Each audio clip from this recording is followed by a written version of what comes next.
আসসালামু আলাইকুম।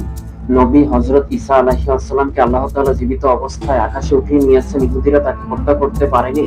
কিয়ামতের পূর্ব মুহূর্তে তিনি আমাদের নবীর উম্মত হয়ে আবার দুনিয়াতে আগমন করবেন, দাজ্জালকে হত্যা করবেন, খ্রিস্টান ধর্মের পতন ঘটাবেন, ন্যায় বিচার প্রতিষ্ঠা করবেন, আমাদের নবীর শরীয়ত দ্বারা বিচার ফয়সালা করবেন, ইসলামের বিলুপ্ত হওয়া আদর্শগুলো পুনর্জীবিত করবেন।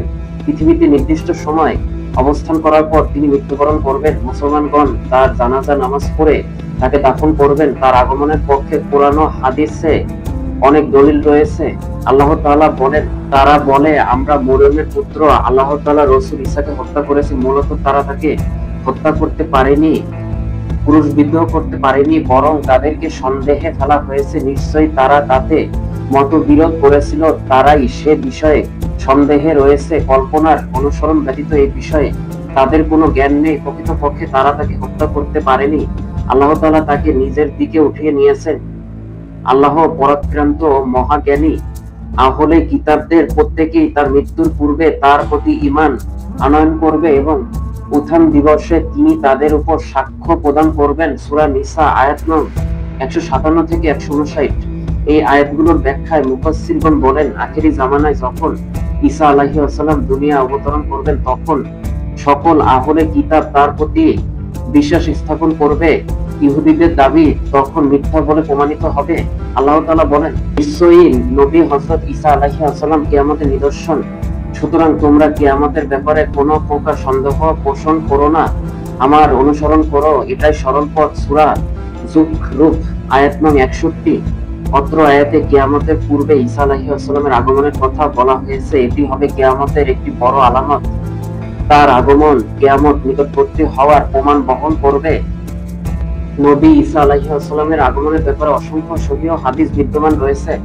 নবী হযরত মুহাম্মদ সাল্লাল্লাহু আলাইহি ওয়াসাল্লাম বলেন, ওই আল্লাহর শপথ যার হাতে আমার প্রাণ রয়েছে, অচিরেই ন্যায় বিচারক শাসক হিসেবে ঈসা আলাইহিস সালাম তোমাদের মাঝে আগমন করবেন।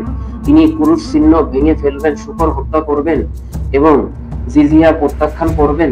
ধন সম্পদ প্রচুর হবে এবং তার নেয়ার মতো কোনো লোক পাওয়া যাবে না। এমনকি মানুষের কাছে একটি সেজদা দুনিয়া এবং তার মধ্যকার সমস্ত বস্তু হতে শ্রেষ্ঠ হবে। আবু হুরায়রা রাদিয়াল্লাহু তাআলা আনহু বলেন, তোমরা চাইলে আল্লাহ তাআলার এই বাণীটি পাঠ করো। আহলে কিতাবদের প্রত্যেকেই তার মৃত্যুর পূর্বে তার প্রতি ঈমান আনয়ন করবে এবং উত্থান দিবসে তিনি তাদের উপর সাক্ষ্য প্রদান করবেন। এখানে আবু হুরায়রা রাদিয়াল্লাহু তাআলা আনহু বোঝাতে চাচ্ছেন যে আহলে কিতাবের লোকেরা অচিরে ঈসা আলাইহিস সালামের মৃত্যুর পূর্বেই তার উপর ঈমান আনয়ন করবে, আর সেটি হবে আখেরি জামানায় তার অবতরণের পর।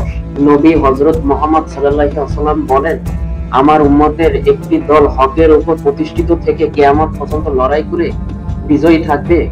অতঃপর নবী হযরত ঈসা আলাইহিস সালাম আগমন করবেন। সেদিন মুসলমানদের আমির তাকে লক্ষ্য করে বলবেন, আসুন আমাদের ইমামতি করুন। তিনি বলবেন, না, বরং তোমাদের একজন অন্যজনের আমির। দাজ্জাল যখন মুসলমানদের ঈমান ধ্বংসের কাজে লিপ্ত থাকবে, আল্লাহ তাআলা তখন নবী হযরত ঈসা আলাইহিস সালাম আপনার রঙিন দুটি পোশাক পরিহিত হয়ে এবং দুইজন ফেরেশতা পাখার উপর হাত রেখে দামেস্ক শহরের পূর্বে অবস্থিত সাদা মিনারের উপরে তিনি অবস্থান করবেন।